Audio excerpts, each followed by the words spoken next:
करिए, विनय करिए, निवेदन करिए।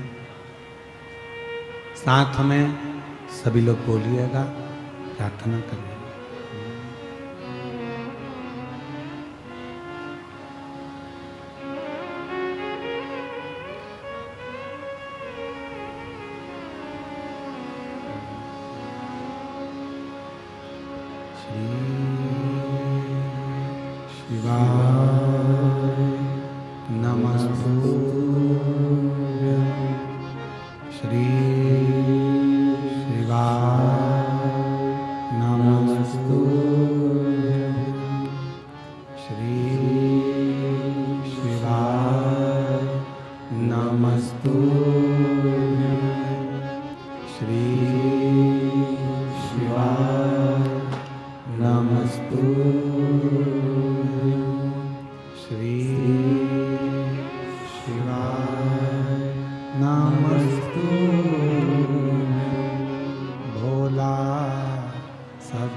बाबा देवादिदेव महादेव भगवान श्री भोगवर्धन त्रिकालदर्शी कैलाशी विनाशी भगवान शंकर की पवित्र कथा वर्णन कर रही है। शिव महापुराण की कथा वर्णन करती है शिव को और राम जी को अति प्रिय है बैर, अति प्रिय। शबरी अम्बा खुद भगवान से कुछ कह नहीं सक रही, बोल नहीं पा रही। एक बेर को झूठा कर कर भगवान को दे देना, अर्थात मैं नहीं बोल पा रही हूं पर मेरी ओर से ये बेर बोले, मेरी ओर से।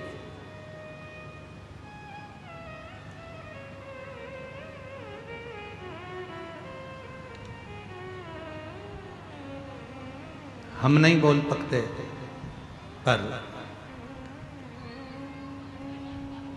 जो तुमने भगवान को समर्पित करा, आप सबको मालूम है बेलपत्री शिव जी को क्यों चढ़ाई जाती है? जम के बोलो जरा, भगवान को प्रिय है क्या इसलिए बेलपत्र चढ़ाते हो? भगवान की अति प्रिय है क्या इसलिए शिव जी को बेलपत्र चढ़ाते हो? ये बात आज तक किसी कथा में नहीं निकली, पर आज बस्तर की इस मां दंतेश्वरी की कृपा से, मां दंतेश्वरी की आज्ञा से अगर ये कथा निकली है तो उसको स्मरण करें। शिव को बेलपत्र क्यों चढ़ाई जाती है? किस लिए? शिव को प्रिय है इसलिए, पार्वती जी का स्वरूप है बेलपत्र इसलिए, माँ लक्ष्मी का स्वरूप है बेलपत्र, इसलिए या भगवान शंकर वन में निवास करते हैं, जंगल में रहते हैं, तो बेलपत्र से उनका श्रृंगार हो जाता है, इसलिए नहीं। शिव को बेलपत्र क्यों चढ़ाई जाती है? हम जब अपने मन का कोई बात खुद नहीं कह सकते, तो ये बेलपत्र को जब हम स्पर्श कर कर हृदय से बाबा को दिल से, भले कुछ मत बोलो, पर आप एक बेलपत्र जब शिव को चढ़ाते हो तो आपकी जगह ये बेलपत्र शंकर भगवान को शिवलिंग पर चढ़ते से ही आपके बारे में कहना प्रारंभ कर देती है कि आपकी मन की दशा क्या, आपके मन का भाव क्या, आप क्या कहना चाहते हो, क्या बोलना चाहते हो, क्या वर्णन करना चाहते हो। तो कहा गुरुजी हम कैसे मान सकते हैं, कोई प्रूफ दीजिए। आज के लोग थोड़ी ना मानेंगे कि बेलपत्र से ऐसा है कि आप कुछ मत बोलो और बेलपत्र शिव जी को चढ़ा दो और शंकर भगवान उस बेलपत्र को स्वीकार करके समझ जाएंगे। इसका कोई प्रूफ है? बेर दिया, बेर ने भगवान राम जी से कहा कि सबरी की दशा ये है। बेलपत्र दी तो बेलपत्र ने भगवान शंकर से कहा कि इस भक्त की दशा ये है। इसका कोई प्रमाण मिलेगा क्या? तो द्वापर की कथा में भगवान सुदामा जी के चरित्र में मिलेगा।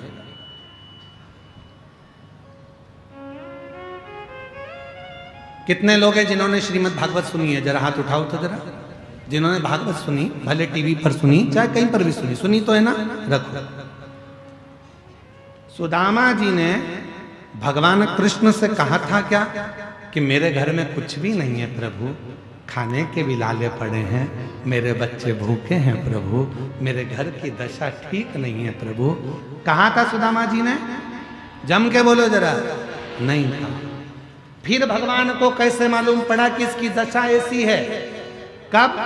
जब सुदामा जी की पत्नी सुशीला पड़ोसी के घर से चावल मांग कर लाई, तंदूल लेकर आई, वो तंदूल को अपने साड़ी के पल्लू में फाड़ कर उसमें रख कर जब पति को बांध कर दे दिया गया और वो लेकर गया पति, और पति ने जब तंदूल को निकाला, उस तंदूल के दाने को देख रहे थे और तंदूल फांकने के बाद जो साड़ी का पल्लू था उस पल्लू को देखा तो भगवान ने दशा जान ली कि सुदामा के घर की दशा क्या है। उस तरह से समझ में आता है।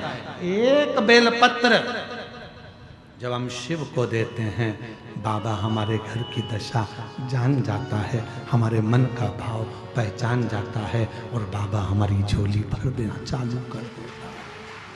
दशा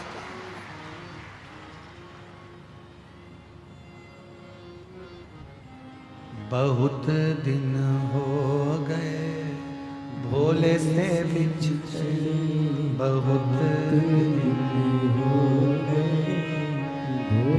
गए नहीं हो गए, बहुत दिन हो भोले से बिछड़े, बहुत समय हो गया, बहुत बिछड़े।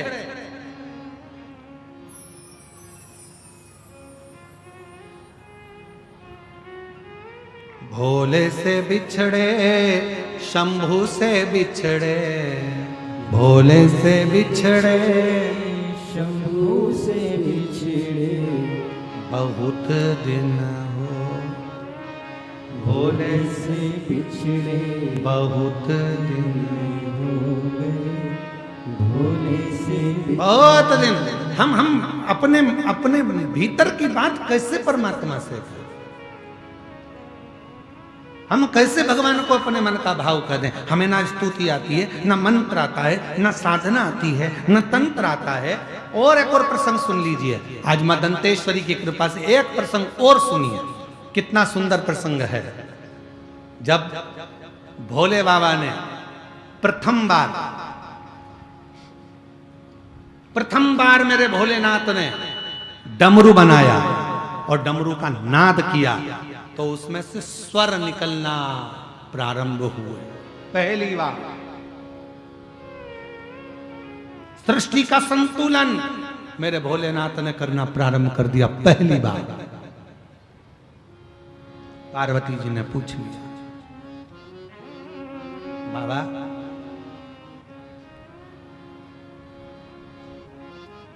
आपने ये डमरू बनाया पृथ्वी का संतुलन करने के लिए, और इसको आपने पृथ्वी का संतुलन करने के लिए रखा, इसमें से स्वर निकल रहे हैं, स्वर प्रेषित हो रहे हैं। बाबा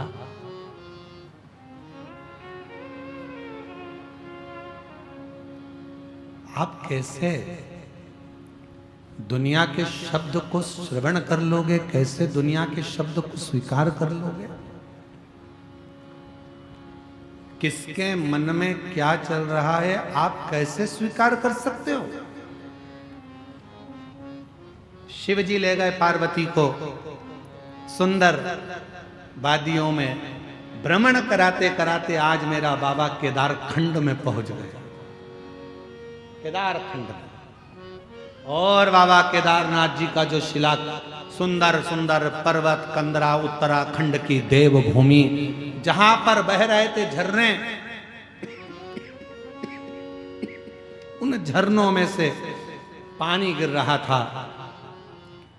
तब एक वृक्ष का पत्ता पड़ा हुआ था सूखा, उस वृक्ष के पत्ते पर एक एक पानी की धीरे धीरे तरंगे गिर रही थी और पत्ते में से स्वर निकल रहा था। मेरे भोले बाबा पार्वती से कह रहे थे, जरा कान लगा कर सुनो क्या बोल रहा है, क्या बोल रहा है, कान लगाओ, सुनो, श्रवण करो, सुनो पार्वती वो क्या बोल रहा है। पार्वती को कुछ समझ नहीं आया, पार्वती कुछ समझ नहीं पाई, समझी नहीं मां। माता पार्वती जी जान नहीं पा रही थी।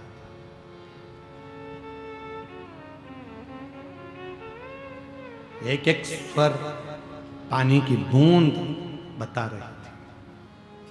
तब भगवान देवाधिदेव महादेव ने माता पार्वती से कह दिया, सुनो जगत जननी जगदम्बा अंबा पार्वती, जल की धार व्यक्ति ना बोले, जो जल की धार मुझ पर पड़ती है, मैं उस धार से समझ जाता हूं कि गंगा क्या कहना चाहती है, गंगा के शब्द क्या है, गंगा क्या बोलना चाहती है, यमुना क्या कहना चाहती है, सरयू, कावेरी, मंदाकिनी, गोदावरी, इंद्रावती, ये क्या कहना चाहती है, मैं समझ जाऊं। मेरी जीजियों, मेरे जीजाओं, मेरी बेटियों, मेरे बेटाओं, मेरी माताओं, मेरे बुजुर्ग माता पिता, ध्यान रखें इस चीज के लिए, स्मरण में रहे, आप लोगों के ध्यान में रहे। शंभो शंभो शंभो शंभो शंभो।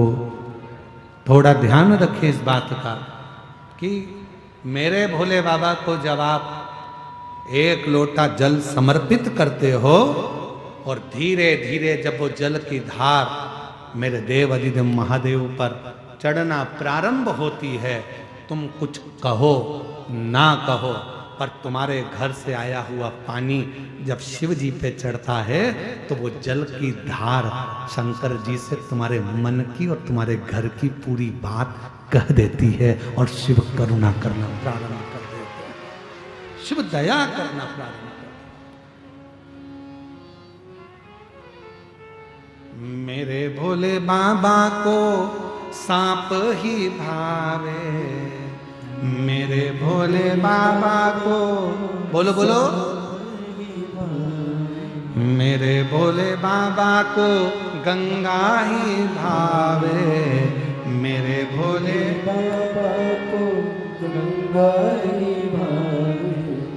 बहुत दिन हो गए गंगा को देखे, बहुत दिन हो गए गंगा को देखे, बहुत दिन हो गए गंगा को देखे, बहुत दिन हो गए गंगा को हमने बहुत दिन से गंगा धार चढ़ रही है, शिव जी के ऊपर जल की धार लग रही है, शंकर के ऊपर धार चढ़ रही है। आप जब रोज एक लोटा जल लेकर शिव के दरवाजे पर जाते हो, शंकर के पास पहुंचते हो, शंकर भगवान के नजदीक में जाते हो, एक लोटा जल जब चढ़ाते हो तो वो धार आपके मन की, आपके घर की सारी बात शिव को कह देते हैं, शंकर को।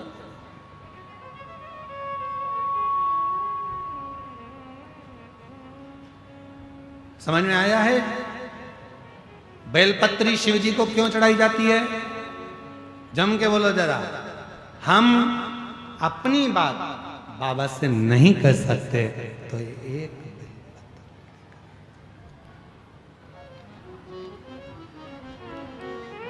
एक बेलपत्र को लेकर हम भगवान देव अधिदेव महादेव से जब उनको समर्पित करते हैं तो अपने दिल की बात, हृदय की बात शिव को कह देते हैं, मन की बात भगवान को अपने हृदय की बात कह देते हैं। एक बेलपत्र बहुत, एक लोटा जल, बोलो बोलो जम के, सारी समस्या का हल। कौन कौन जाता है मंदिर शंकर को चढ़ाने? हाथ उठाओ जरा जल्दी से सब, बहुत जोरदार। घर जाके नजर उतरवा लेना, नजर ना लगे आप लोगों को, बहुत जरूरी है, जाया करो। और अकेले मत जाओ, अपनी अड़ोसान पड़ोसान पीछे वाली धड़ोसान सबको लेकर जाओ। चल तू भी चल, पानी चढ़ा, शिव जी को एक लोटा जल चढ़ा। कितनी भी तकलीफ होगी बाबा निपटा देगा, कितना भी दुख होगा बाबा समाप्त कर देगा। क्यों चिंता करती है? इधर उधर मत जाना, किसी दूसरे के कहने में मत फंस जाना, दूसरे धर्म में मत पहुंच जाना। अपने सनातन धर्म में 33 कोटि देवताएं, 33 कोटि देवता, 33 कोटि। तेरा मन पर करे भैरम देव को मान, तेरा मन करे बूढ़ा महादेव को मान, तेरा मन करे शिव को मान, तेरा मन करे देवी को मान, तेरा मन करे तो दत्त को मान, तेरा मन करे तो राम जी को मान, तेरा मन करे तो कृष्ण जी को, तेरा जैसा मन करे, तेरा जैसा मन कर जाए वैसा तू मान, वैसा भजन कर। और मेरे भोले बाबा को गौरा ही भावे, मेरे भोले बाबा को गौरा ही भावे। बहुत दिन हो गए गौरा को देखे, बहुत दिन हो गए गौरा को देखे। ये बहुत दिन हो गए। हाँ, हम माता के स्मरण नहीं करें, हम शिव का स्मरण नहीं करें। एक बेलपत्र हमारे मन की दशा को शिव से कह देती है, एक लोटा जल हमारे मन की दशा को शंकर भगवान से कह देता है। और तो और शिव महापुराण की कथा कह रही है, कितनी सुंदर प्रसंग को भगवान वर्णन कर रहे हैं। वेद व्यास जी ने लिखा, कुंभज ऋषि के आश्रम में, अगस्त ऋषि के आश्रम में भगवान शंकर माता सती को लेकर कथा श्रवण करने के लिए पहुंचे। और कुंभज ऋषि कथा कह रहे थे, भोलेनाथ जी को भी देख रहे थे और सती माता को भी देख रहे थे। उस समय पर सती मैया कुंभज ऋषि से कुछ नहीं कही, तो भी कुंभज ऋषि, तो भी कुंभज बाबा सती के हृदय के भाव को समझ गए थे। सती के हृदय के भाव, माता सती के मन के भाव को समझ गए।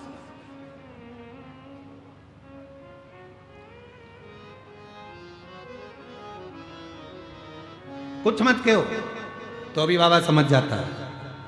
आप लोगों को एक बात कही थी, किस किस को याद है जरा उत्तर देना। शिव जी को एक लोटा जल नहीं चढ़ा सकते, मत चढ़ाओ। बेलपत्र भी नहीं चढ़ा सकते, मत चढ़ाओ। शंकर के मंदिर में जाकर 3 बार ताली बजा दो, वो भी नहीं कर सकते, दर्शन कर लो। वो भी नहीं कर सकते, हर हर महादेव बोल लो। वो भी नहीं कर सकते तो एक काम करो कि मंदिर के सामने से निकल कर चले जाओ। वो भी नहीं कर सकते तो शंकर जी के मंदिर का शिखर का दर्शन कर लो। बस इतना तो कर सकते हो। उतने में भी मेरा देव अधिदेव महादेव कृपा करना प्रारंभ कर देता है, वो छोड़ता नहीं, उतने में भी कृपा कर देता है।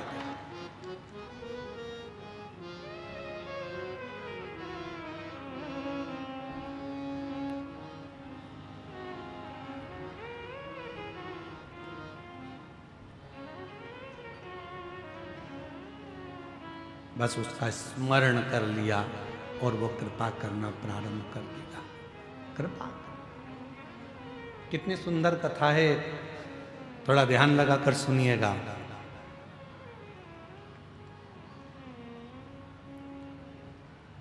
मां जगत जननी पार्वती जी को लेकर भगवान शिव पहुंचे एक सरोवर के पास।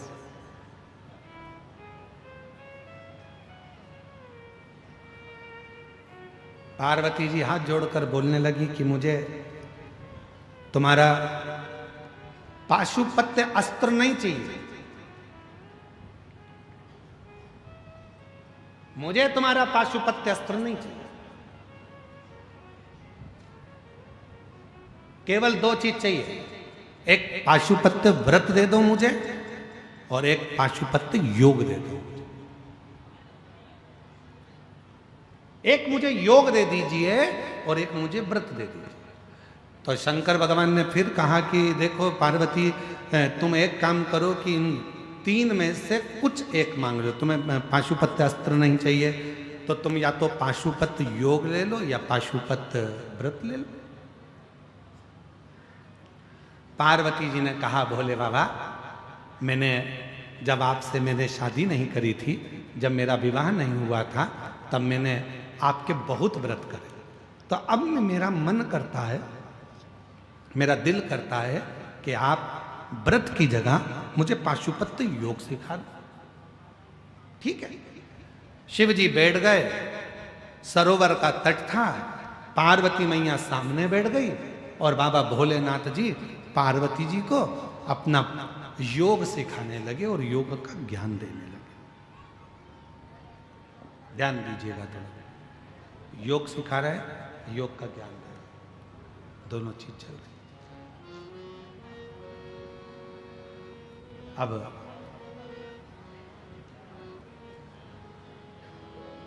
थोड़ी देर तक तो पार्वती जी का मन लगा और योग करते करते करते करते पार्वती का ध्यान हटकर सीधे काशी पहुंच गए। जैसे कई माताएं ऐसी बैठी हैं जिनका मन कथा सुनते सुनते घर पहुंच जाता है। फ्रिज में दूध रख के आई थी, बहू पूरी की चाय बना के नी पी जाए।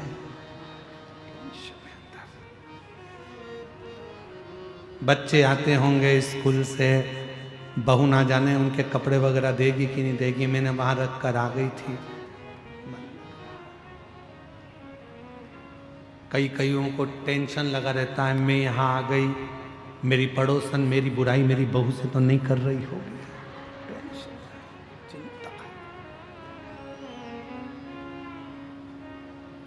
बैठी कहां है? कथा में। दिल कहां है? घर। कहीं पे निगाहें, कहीं पे निशाना। इसलिए दंतेवाड़ा आओ तो संभल के जाना, समझ गए, ये बड़ा सावधानी का है। या बहुत ध्यान रखना पड़ता है दंतेवाड़ा में आने के बाद में, बहुत सावधानी की जरूरत है। कहीं पे निगाहें, कहीं पे निशाना, बहुत सावधानी से दंतेवाड़ा आना। और यहां फंस गए तो दूसरी बार फिर नहीं जाना, बहुत मुश्किल। एक बार आ गए और तुम्हारा दिल अगर बस्तर में लग गया तो फिर कहीं नहीं जा सकते। आप यहीं क्यों, फिर आप यहीं, दिल लग गया।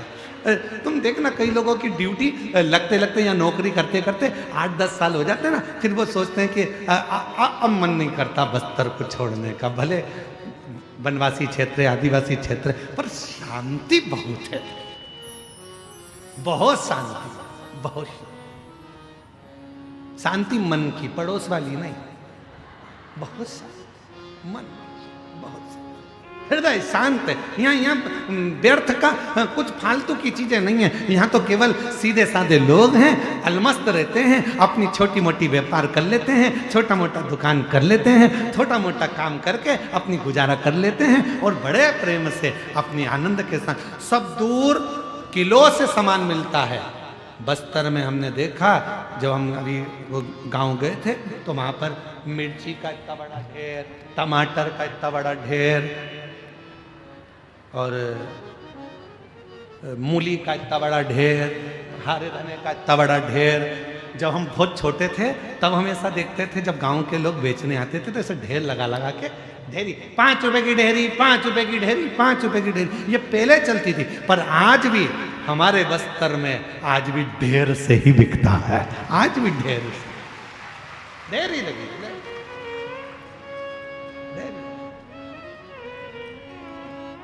और हमने क्या देखा जब हम गांव गए, अभी तो हम एक ही गांव घूमने गए हैं भैया, अभी 2-4 गांव घूम आएंगे तो फिर हम नहीं जाएंगे। अभी तो हम एक ही गांव घूमने गए, फिर हमने देखा थोड़ी देर, तो हमने क्या देखा कि एक गांव का व्यक्ति ये सब फेटा बंधा हुआ था, इतनी इतनी धोती उसकी चढ़ी हुई थी टाबिल जैसी, और यहाँ कुछ बंधा हुआ था, और वो ऐसा अपने कहीं क्या बांध के ऐसा लेके आया था। हम खड़े खड़े देख रहे थे, ढेरी वाले के पास आया, उसने ढेरी वाले की वहाँ पर ढेरी में ऐसा डाल दिया, और उसको पैसे भी देने की ज़रूरत नहीं पड़ी। उसने मूली उठा के रख दी, टमाटर रख दिया, हरी मिर्ची रख दी, और वो लेकर चले गया।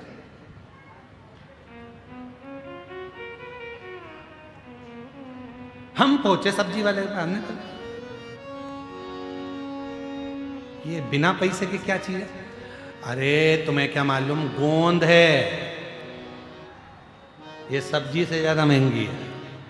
मतलब आज भी आदान और प्रदान चल रहा है कि तुम दोगे तो हम देंगे। इससे जोरदार बस्तर और क्या होगा? प्यार दो और प्यार लो, इससे जोरदार बस्तर और क्या होगा?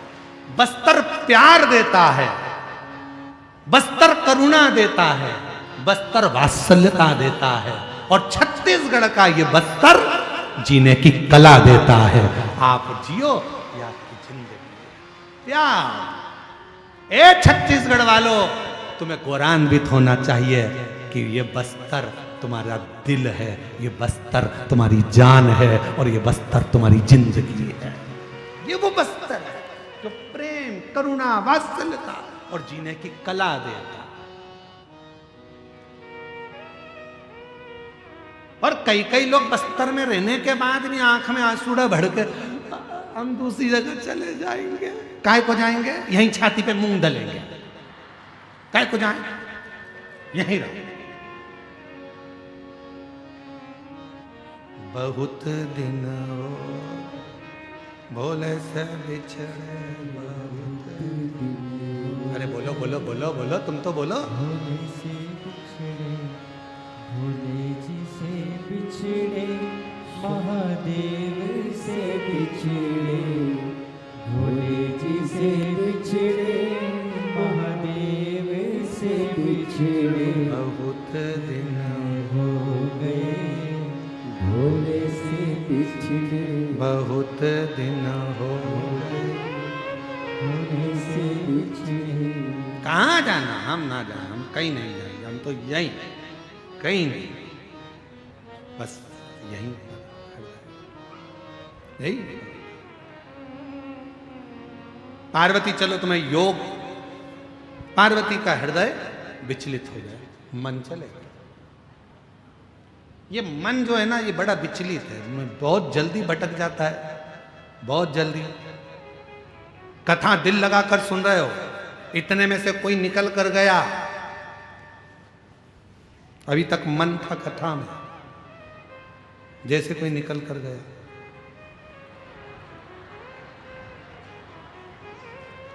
और खुद तो विचलित हुई, पड़ोसन को भी, उसको भी कोई मार के करे, क्या हुआ, कौन गया? इतने में तो पड़ोसन बहुत समझदार थी, उसने वो ठू समझ, बेटी कथा सुन, चल चल बेटी। बहुत दिन हो भोले से मन लगा। ये मन बड़ा चंचल है, कैसे तुझे समझाऊं, जितना इसे समझाऊं उतना ही मचलता है।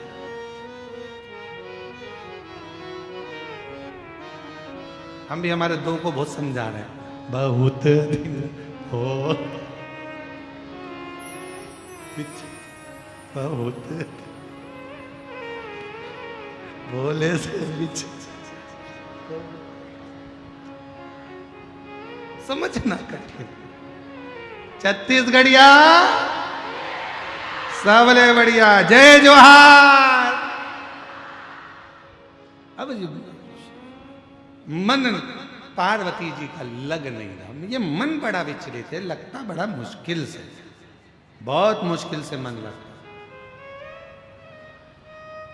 इसको लगाने का प्रयास करो तो भी नहीं लगता।